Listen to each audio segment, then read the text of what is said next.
I mean, first 10 matches, they may only be able to win one match. And that's bad. He And could find his way out of town real quick. Well, not winning games in 10. The problem with Peter is he's got the GM and the head coaching role. And I get that, but the owner at some point is going to go, hey.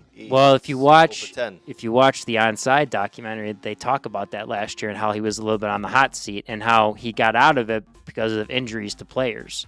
The owner was like, well, we were really injured and we weren't at full strength, and I'm like, that's not an excuse. You find ways to put stuff together and do it. Talked the owner into keeping him. He did. He talked to him, and to me, if he's at the bottom of the table halfway through the season, there's no way out of it, in my opinion. That'll be 2 years in a row. He's been there since 2009, and don't get me wrong.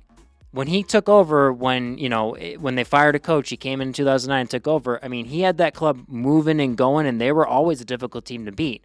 But I think things have just gotten too comfortable. It's too, I mean, not many people like to go face Peter and talk to him. He's very intimidating. Mm-hmm.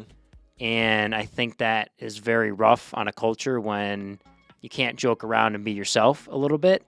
So that's not easy at Sporting. I think it's time for a change there. And listen, he has been a great coach. He was a great player in MLS, and for U.S. men's national team. But I think it's time to change there. I'm going to put you to the sword, Brooks. It's not. I think it's time for a change. It is time for a change, is it not? Yeah. It's time for a change. Yeah. Mm-hmm. It is absolutely time for a change.